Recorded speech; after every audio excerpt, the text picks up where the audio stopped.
Now, hello and welcome to this edition of Let's Talk Forensic Psychology. We're really lucky today to be joined by Dr Hannah Fawcett, who's a senior lecturer in psychology and the programme leader at Manchester Metropolitan University. Hannah is a chartered academic psychologist and has focused her work on improving courtroom processes. And she conducted her PhD into the provision of alibi witness evidence, and more recently she's been focusing her work on supporting juries to minimise distress. So it's a really interesting area of research and one that we're really thinking about more over the last year or so. Welcome, Hannah. Could you tell us how you got into this line of psychology?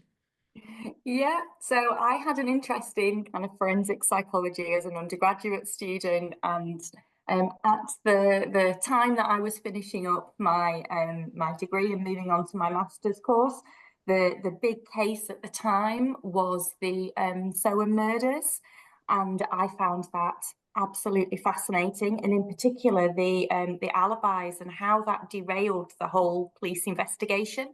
And it made me think a lot about alibi evidence and how we lie and what happens in court and what's believed and what's not believed. And that started my kind of whole career looking into kind of courtroom psychology. So I've looked at a number of different areas there. So I started out looking at alibi evidence and how that impacts on juror decision making and all the stereotypes and biases that are associated with the term alibi and when people present that type of evidence. And then from that, I then moved into other types of evidence that influence jurors and how we can make sure that the decisions that they make are as fair and as ethical and as accurate as they can be.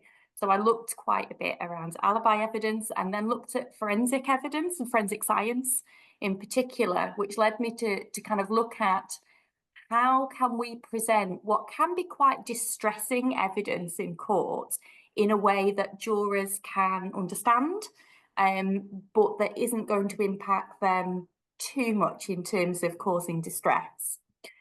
So for that, we've been looking at the last few years around this forensic evidence. So we were looking at how can we present evidence of blunt force trauma that has been experienced to a victim in court that's not going to be too distressing, but it's going to help jurors to understand. So we looked at things like should we be presenting jurors with autopsy photographs so that they can understand the nature of the injuries that a murder victim sustained? Is there a better way to present that type of evidence? So that kind of led us into this whole area of discovering there's actually very little research around the mental health and well-being of people that do jury service. We know that in England and Wales, there's tens of thousands of people are called for jury service every year, about 190,000 people. And yet to date, I think there's been 3 studies before we started looking at this that have actually examined their experiences within, a UK context. So that really started my interest in the area to understand what is going on and why has nobody really looked at this before when it affects so many people. Now, I have like an absolute flurry of questions in my head, but I think just to start, could I check my understanding of alibi? What is an alibi and what's alibi evidence? Yeah, so an alibi is a claim by a suspect or by a defendant that they were somewhere other than the scene of the crime at the time that a crime took place. And we tend to, I suppose most TV shows, movies featuring detectives and investigations, alibis feature fairly heavily within them.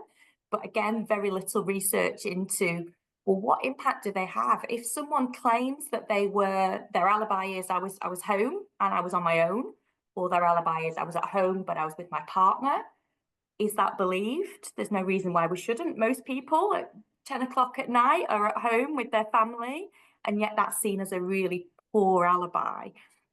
Why is that seen as so poor, and why is that negatively biasing cases that some of the research suggests that it's actually better to have no alibi, so no one to support your alibi at all, I was at home on my own, than to have your partner or your mum support your alibi, because there's this natural presumption that your partner's going to lie for you, your mum's going to lie for you. Of course they're going to lie. They love you. They're going to protect you.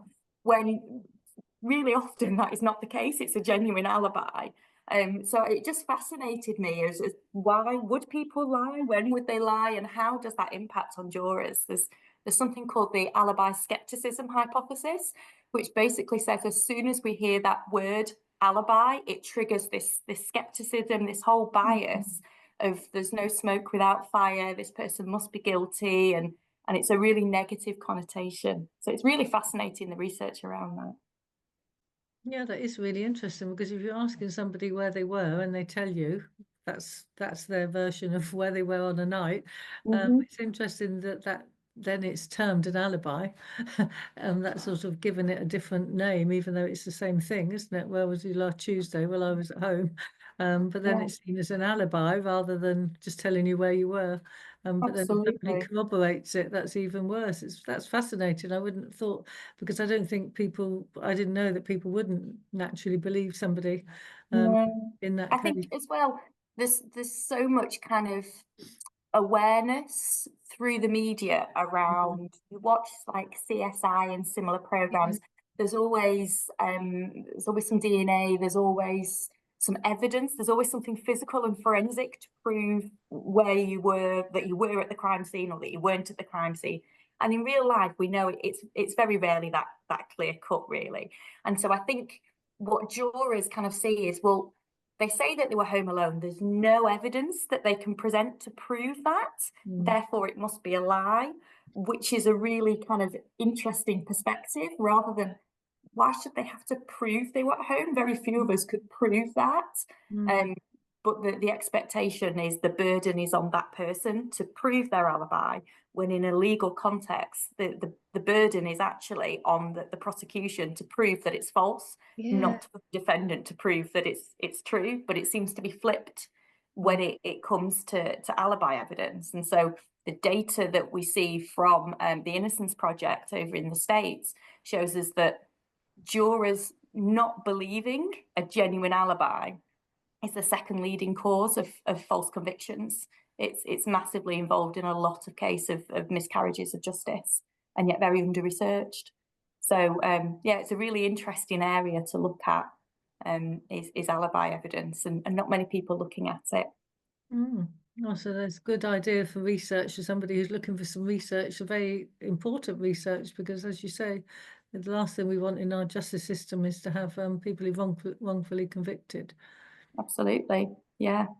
I wonder why it has happened. I'm thinking about the amount of times I've heard alibi, and I'm probably showing myself up to be an EastEnders fan right now. But lots of times in EastEnders, people talk about alibis, or TV and soaps. They do portray alibis to perhaps be something false, or someone's paid to have an alibi, and whether that contributes to our views of whether or not, in legitimate terms, an alibi is good or bad. I think so. There's a really interesting study that came out of America, where they actually asked people to evaluate alibis, and they rated them as very unreliable and highly likely to be false.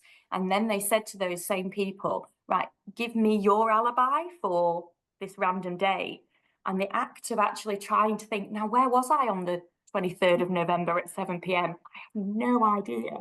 Made them realise, actually, it's really hard to come up with an alibi.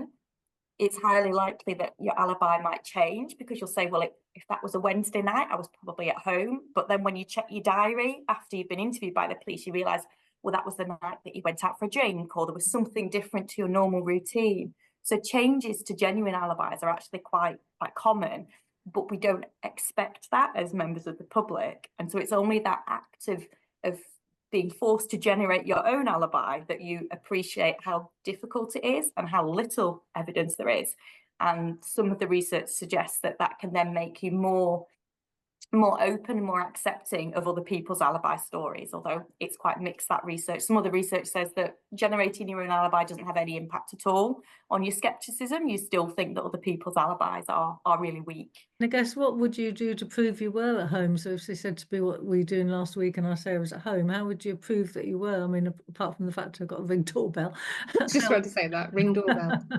I know, and I think since I did my PhD research, there weren't really ring doorbells back then. It's like a whole cultural shift. So I think that there's potentially more more avenues now. I think people tend to think, oh, your mobile phone, but again, that's quite unreliable because you can leave it at home, or it's not always pinpoint accurate when they're trying to, you know, locate where phone signals may be coming from.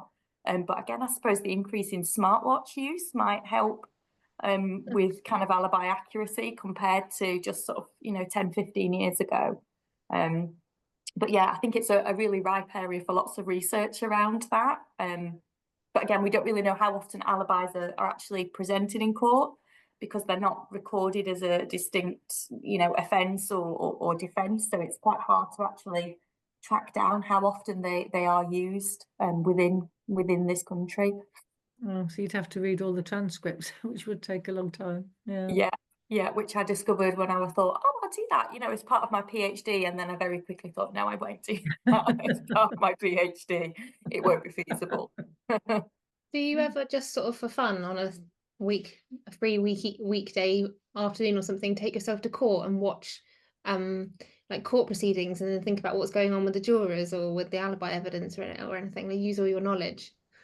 Not very often. We encourage our students to go on court visits, so we take our student groups there and ask them to you know, have a look at what's happening and think about how it applies to all the research or the theory that we teach them, and taking the perspective of various different people and thinking about the amount of evidence they have to look at and how reliable they perceive, and then reflecting on their own biases. It is a really interesting process to do that, to observe what's happening in court, although being careful that you're not on too much of a distressing case when you're just walking off the street and you don't know what it is that you're going to see within the court until you get there on the day. And also the day where it is during the trial. I was just on a jury recently, and I guess the first couple of days could have been not much going on, and then the next couple of days it was very busy. So yeah, it does depend on where they are in each given trial, doesn't it? Absolutely, yeah. I guess that also leads us quite nicely into thinking, you mentioned at the beginning about the mental health and well-being of jurors and how little research has been done in that area. Yeah, so again, we kind of stumbled on this by looking at, well, what's the best way that we present this forensic evidence of injuries that a victim's sustained, from them thinking, well, this might be very accurate and very helpful in terms of their understanding of that complex kind of specialist terminology, to when we say, oh, you know, they received a gunshot wound to the left parietal bone, and the jurors kind of think, I don't really understand what that means. But then being able to give them a visual aid, either a computer model or photographs of the victim or some kind of reconstruction, and really help in that understanding of, oh, that's what it means, that's where it went in. Whereas the research was very much done by those forensic scientists to say, well, this is very accurate and this is great, we should do this. And we kind of recognised that there was no consideration within that about the jurors as individuals. How is this evidence impacting on them? So one of the things we were interested in is, so there's been a recent development in courts where they're starting to use 3D printed models. So they would scan a victim's remains and 3D print, so you could see the injuries on the skeleton that they'd sustained, and then print those so jurors could actually look at them and hold them and hands-on engage with a victim's skull, for example, and see and feel those injuries for themselves.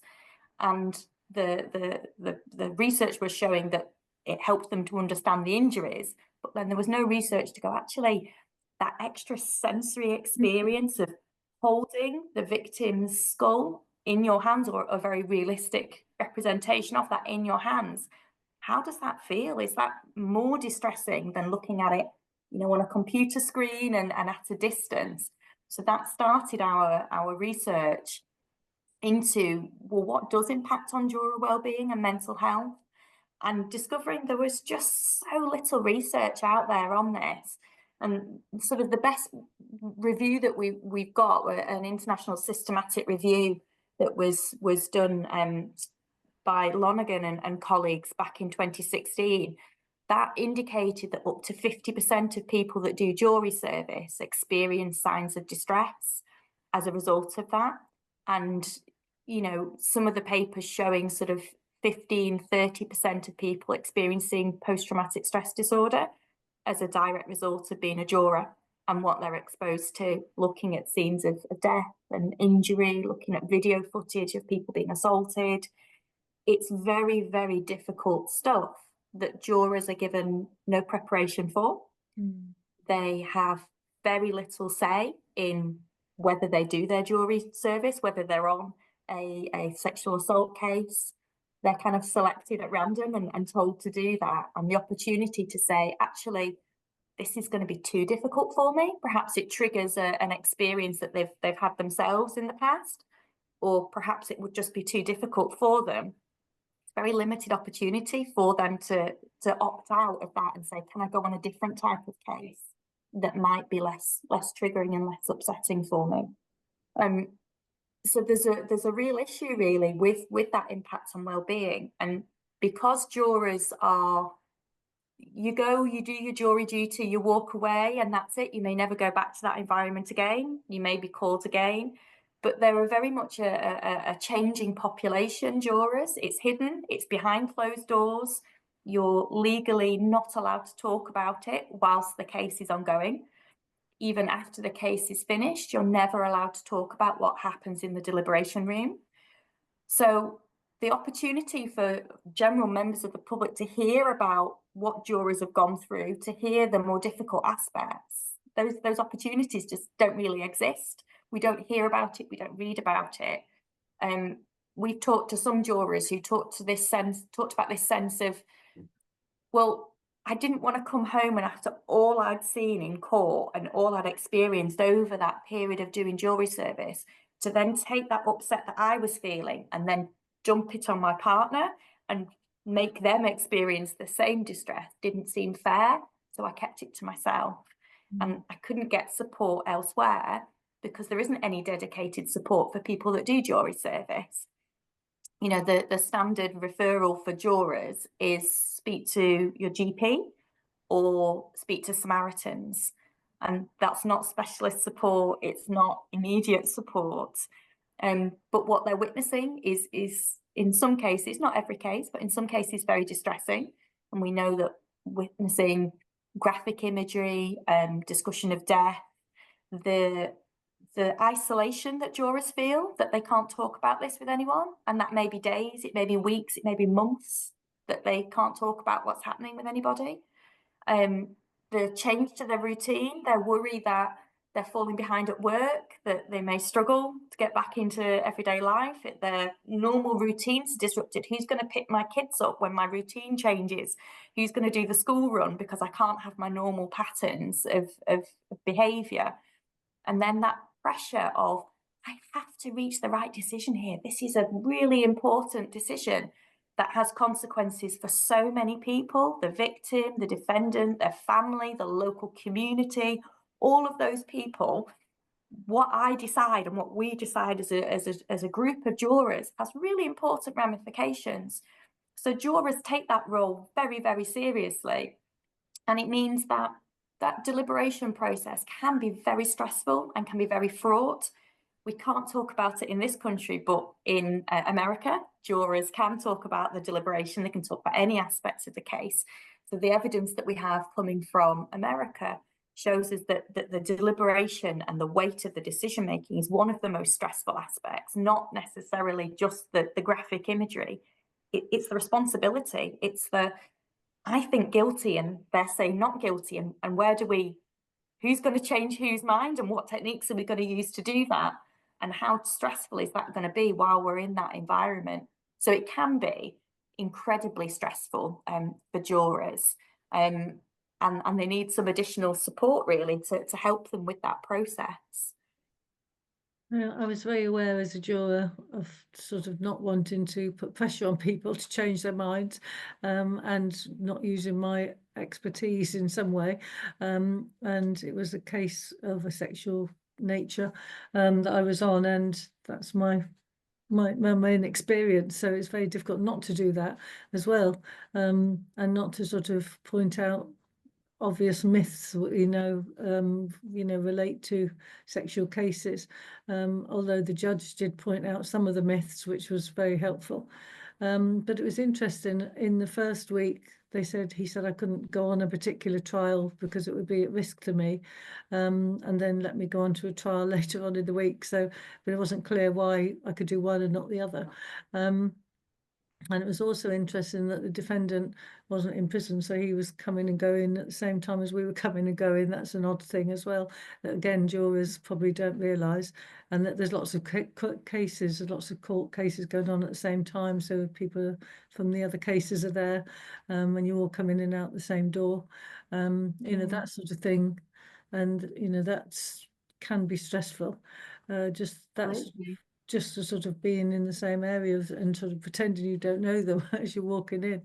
It's very strange. Some jurors have said, at the end of the day, I had to sit at the bus stop, and that was the Yeah. victim's family that were sat at the bus stop with me. And I was on the jury before when that happened. How do you deal with that kind of that kind of interaction that you're forced to kind of be with, that didn't even cross the minds of those jurors before they're in that situation? Or that worry of, am I safe leaving the court? Sort of, it's the defendant's family, or are they going to be, they know who I am, they can see me, sort of how safe am I going back into the community? So there's all kinds of different worries and concerns that jurors have, that I think most of the population just don't think about. Because I think until you're called for jury service, don't think it really crosses the mind of most people at all. It's not something that's in our everyday consciousness, but it's such an important and vital role that kind of underpins the whole of the criminal justice system. And yet it's hidden, and jurors don't really get anyone to say thank you. That is such an important role you've done, and it's been really difficult for you, but you're appreciated, and we recognise how important that is. So part of the work that me and my team have been doing is setting up a kind of Juror Appreciation Week, which maps on to similar endeavours in Canada and in some states in the US, to kind of show jurors that, yes, it's been difficult, but that hard work that they've put in and that commitment that they've made has very much been seen and been recognised. And we've been very fortunate to be able to work with the Ministry of Justice and the Courts and Tribunals Service on that they've been in support and trying to very much work to make the experience of jurors as good as it can be, and to minimise the distress. So some distress is unfortunately inevitable, but how can we minimise that and help jurors to feel supported as they go through that process? So they're very much interested in working on that project. So they supported our kind of Juror Appreciation Week last year, and they instigated a pilot programme of wellbeing support for people that are doing jury service in a small number of courts across England and Wales. Unfortunately, that pilot does come to an end at the end of March. So that does mean that at that point there won't be any dedicated support service for any jurors in England and Wales, sort of pending review of how that pilot programme has gone. But me and my team and everybody that I work with is very keen that pilot would be extended, and that jurors do get the support they need, or have the reassurance of knowing, if I need to talk to somebody, then I can do that. There is that dedicated support service there available to me, because we have talked to some jurors who have said it was actually quite difficult to find somebody to talk to. The Samaritans said, well, we're more of a crisis situation, and just talking about the day-to-day challenges that you had is not really our remit. We can't really help you there. And they struggled to get a GP appointment to get any kind of dedicated, counselling service. I think the other thing that's a real barrier in this country is that even in that context of therapy, of counselling, you still can't talk about the deliberations. So even though it was potentially one of the more difficult aspects of jury service, you still can't talk about that with your therapist, your counsellor, your psychologist, which means that really important coping mechanism that we all use is kind of denied to jurors because they can't just openly talk. They've got to think about, well, what can I say and what can't I say? Because there's a definite concern that if jurors say the wrong thing, they could be convicted and they could be sent to prison for kind of breaching those rules around the deliberations being private, being closed. And is that service that's been piloted been evaluated by somebody? Yeah, so that's been evaluated at the moment. They're doing internal review on that. So we should know over the next few months kind of outcomes of that pilot programme. So I'm very much hoping that the outcome is that it will be extended. I think the data that has been made public kind of shows that uptake of that scheme has been relatively low. But I think that's potentially influenced by the fact that it's been a very short scheme. So it's 6 months. So it's not been had a time to get embedded and normalised that we often see with reactions to traumatic experiences, a delayed response. And that it's not necessarily that you finish jury service on Friday and Monday you want to access that support. It may be further down the line when you kind of recognise that your normal coping mechanisms maybe aren't working for you and you need to seek professional support. And I think just having that real normalisation. So jurors that we've spoke to said that outside of the pilot have said to us, there was no support provided. There was very little opportunity to talk to the fellow jurors. So I felt like I must have been the only one that was finding this difficult because nobody else was saying anything. So then I thought, well, maybe I just need to get a grip. And then they felt guilty that they were feeling upset because they weren't the victim. It wasn't their trauma that was being played out in court. It wasn't their relation that had been the victim, and so they felt guilty for feeling upset when it wasn't their trauma, even though it clearly is their trauma, and they obviously do have an absolute right, and it's understandable that they would feel upset. So I think there's a lot of complex emotions there that any pilot scheme and any counselling scheme needs to kind of address and really kind of reinforce the importance of accessing those services and making it really accessible for people to use. So hopefully that will be something that will be taken into consideration in the evaluation of that pilot scheme. Because the British Psychological Society and the Division of Forensic Psychology have been campaigning for this, I think based largely really came to light for us in the Lucy Letby case, which was obviously very long, very demanding and very distressing for jurors to see. And as you say, they at the end just said, oh, thank you, and off you go, good luck, and that's it. And then I was thinking about those jurors this week as well, with all of the kind of suggestion that actually maybe that conviction wasn't as sound, and maybe that there are issues there. As a juror who's made that that that must be really, really difficult then to see played out in the media, people saying you potentially reached the wrong decision there, that wasn't right, and you're responsible potentially for a miscarriage of justice. And that must be incredibly difficult for those jurors to see. For a lot of them, it's not a high profile case, so they don't have that same confronting situation. But for those where it is really high profile and it's been played out in the media, that must be incredibly upsetting and incredibly difficult, and make it very difficult to move on from that experience when it's still constantly being revisited in the media. Because when people would often ask me what was my opinion, I say I've got no opinion. I wasn't in the court for 7 months it was on, and I couldn't possibly comment on it. But also, you know, almost people would almost work out where you were if you would, you know, not work for 7 months.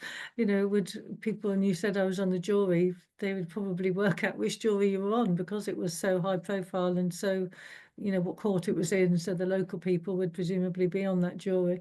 And also, like you say, because one of the things we were very aware of just chatting to all the different people in the jury room was all of that day-to-day disruption of, yeah, we don't know what time we're going to finish today, so we can't plan childcare, that sort of thing. Just everyday lives being disrupted. And so you can't imagine what that would be like for 7 months when most cases it's only a couple of weeks. Yeah, absolutely. There's some really interesting data in Canada with a lot of interviews that have been done with former jurors there, and they talked about that disruption, that lack of support from their employer when you're coming back to work, you know, we're struggling, and all of that kind of pressure. The fact that jurors aren't paid while they're on jury service. There is a scheme that they can get some financial compensation, but it's very small and isn't enough to cover lost earnings in an awful lot of cases. So again, when a case goes on a long time, if employers don't have a scheme to continue paying their employees as normal while they're on jury service, there can be financial pressures as well that can make it very stressful to do jury service. So I know there's a lot of work going on in Canada campaigning to increase the pay for jurors over there, in recognition of that shouldn't be a barrier and that shouldn't be a worry. You know, you should be able to focus on the case and not actually be worrying about, but can I pay my bills this month because I'm doing jury service? And I think similar in this country, jury pay hasn't increased for a number of years, even though the cost of living has. So I think there's definitely sort of a need to focus on that. There's been a few questions, you know, asked in Parliament around, you know, the government's kind of willingness to review that. As yet, they've not committed to any review around juror pay, but I think that's an important next step, again, to make people feel valued and recognised in that role.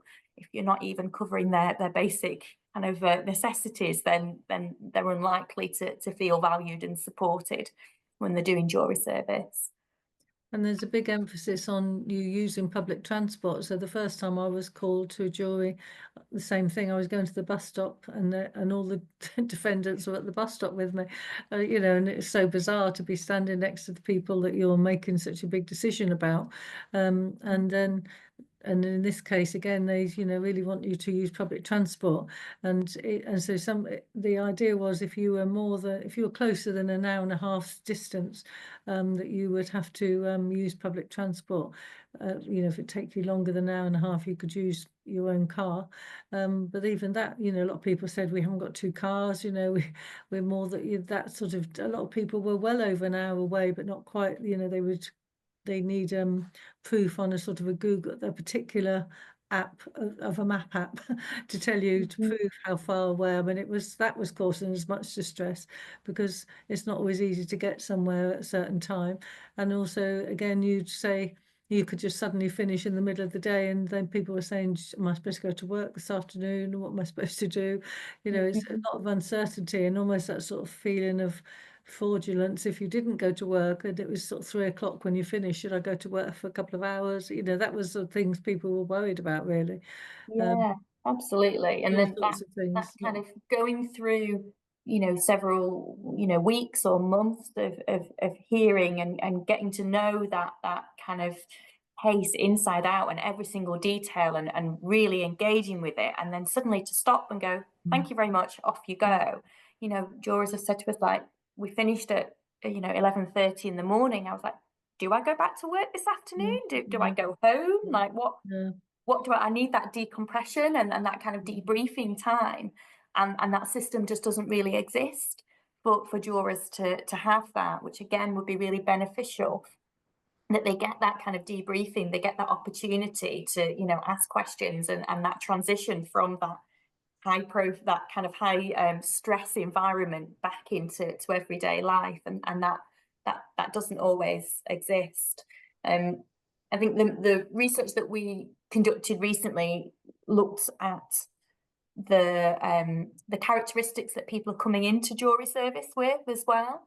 So we looked at their kind of history of experiencing traumatic events, and you know, we very much saw amongst our sample of participants who we brought them in, and we assessed their background, their characteristics, their prior trauma history, and then we gave them a murder case to read based on a real murder case, and we gave them evidence from that case, which showed the injuries that had been sustained to the victim's skull.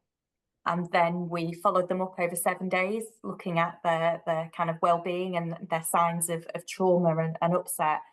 And what we very much saw was those that came into the study who disclosed that they had experienced prior trauma, they were experiencing high levels of stress at the start of the study. So they were more anxious before we'd shown them anything or done anything at all.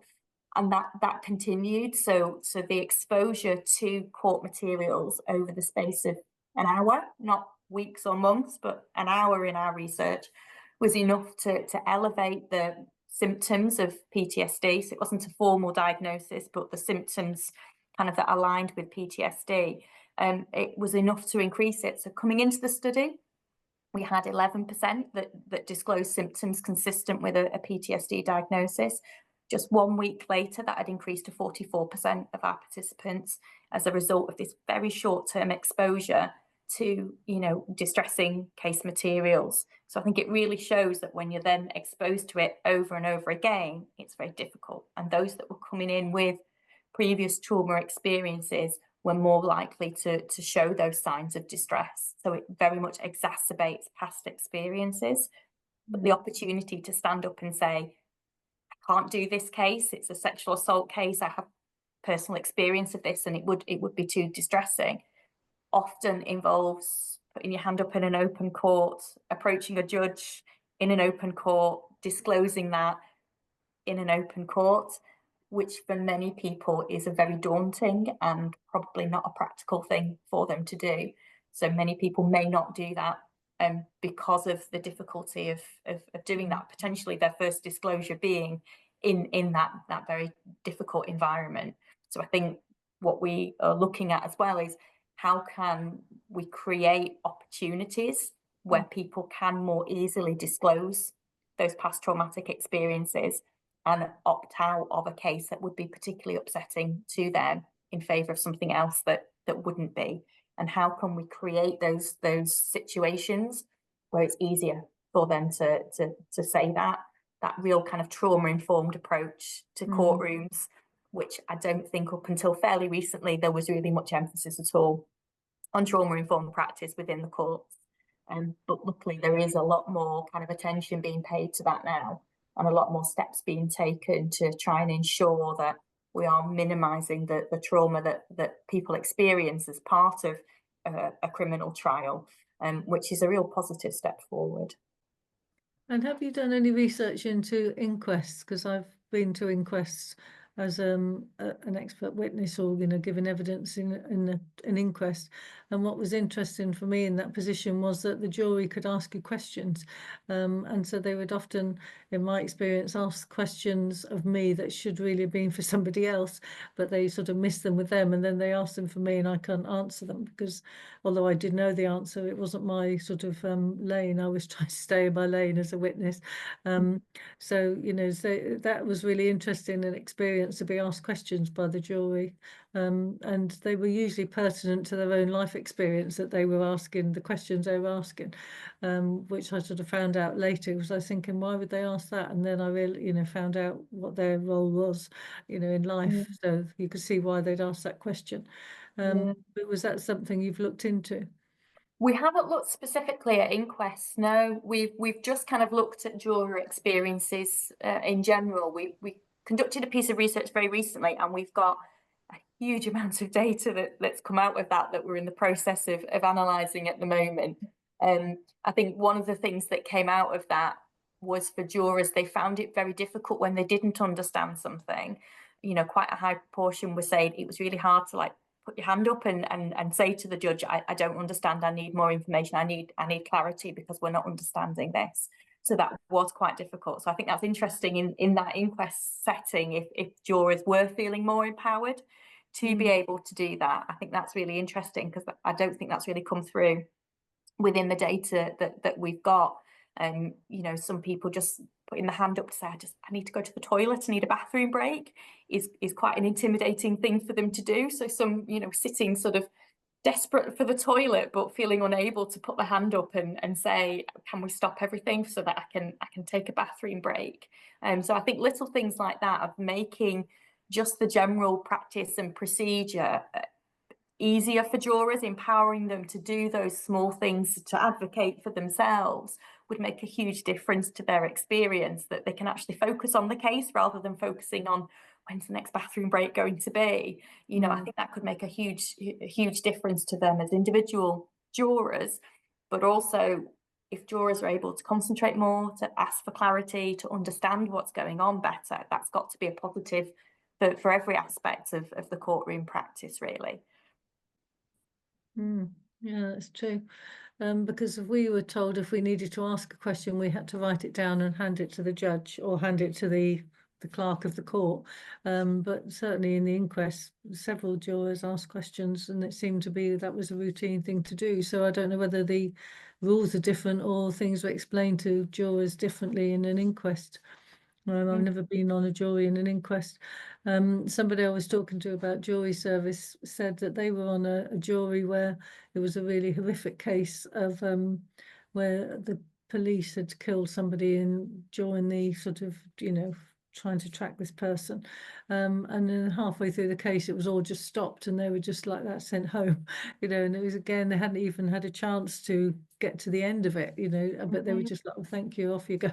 Again, it's sort of those sorts of things seem to happen regularly where, maybe the defendant changes their plea or some evidence, or they have to retrial for some reason, but it's almost like they're sort of forgotten that they then they've got nowhere to process it at all. They haven't even come to a conclusion of going to deliberate. Yeah, and if you think about those kind of elements of trauma-informed practice, that transparency, that kind of helping people to understand what's happening and why it's happening is really important. But jurors don't always get that because they're caught up in this larger machine and process that they're just kind of going along for the ride and going where they're told and when they're told, and they don't always get that empowerment and that transparency in practice. Okay, so we've talked a lot about jurors, but I wonder about your views on the needs of judges and their support too. Could you tell us a little bit about that? Yeah, I think what's different between kind of judges and other court staff compared to jurors is that element of choice that they have. So when we talk about jurors, they're people that are picked from the electoral roll. They are told you have to do it unless you don't meet the criteria. So a lot of the people that are doing it don't want to be there, maybe avoid trauma, avoid distress in their everyday life, don't watch any true crime or what have you. Whereas when we look at judges and court staff, they've gone into that role knowing that they will be exposed to some distressing content. They know that they will have to deal with crime, with death, with injury. So I think there's a potential difference there in terms of the natural interests and resilience that some of those populations have. But there's also there's been more of a recognition in recent years about court staff, about judges and barristers, and the fact that not only are they exposed to this difficult content as part of their job, but they're also working in incredibly time pressured role. They're having to pick things up often at the last minute. They're working incredibly long hours, that it's a very stressful role, kind of being a judge, being a barrister. So there has been some moves. There's been some lawyers that have been working to set up support for legal professionals, set up a helpline. So there is, a helpline that's accessible to court staff, which is not available to jurors to use. So there are some support mechanisms there. There's a fantastic book about vicarious trauma it's called Vicarious Trauma in the Legal System or Legal Practice. And it's a fantastic book which really talks about all of the challenges in terms of the workload, the burnout of legal professionals, and then how they can manage some of that and some of the strategies and some of the support services there. It's a really interesting read. It's one of the few books that I've sat down and read in one sitting, sort of academic books that I've read in one sitting. It really kind of outlines all of these kind of issues that they have. But it is really good that in a profession where perhaps there is traditionally an expectation that you just get on with it, you just get your head down, that's the nature of the job, and you don't grumble, you don't complain, that there is more recognition over the last few years that actually, no, it's still difficult and it's still hard, and you are going to take that home with you, and you are going to experience upset in relation to some cases and some situations, and that there are spaces where staff can come together for that peer support and to talk to each other to get the help that they need to process some of that. So it is really positive that does exist there for judges and court staff. Final question from us then. Could you please tell us a little bit about your master's course at the Manchester Metropolitan University? Yeah, so we have a master's course in forensic psychology at Manchester Met. It's BPS accredited, and it's a fantastic course where people can go and they can learn loads more about forensic psychology. Got a range of different modules on there that looks at a lot of different aspects of forensic psychology, from the practitioner psychology to some of these issues around courtroom psychology, investigative psychology. So students can get a real range, because it reflects the fact that as a staff group, we're quite diverse within forensic psychology. So some of our staff are forensic psychologists, others like me are psychology academics with an interest and with expertise within more investigative psychology and courtroom psychology. So all of that's included within the master's programme that we've got at Manchester Met. Hannah, thank you so very much for coming on to the episode today. You mentioned Juror Appreciation Week earlier on in the episode, and we'd like to say that here at Let's Talk Forensic Psychology, we are celebrating Juror Appreciation Week. And as you may be listening to this right now, it is Juror Appreciation Week. You can go online. The link is in the show notes, and you can show your appreciation too by checking out the materials that are available or using the hashtag #ThankAJuror. Thank you again, Hannah, for coming on and sharing all this fascinating knowledge and getting us to think a little bit more about an area that has been so under-researched. So thank you very much for coming. And all that's left for us to say is let's talk forensic psychology.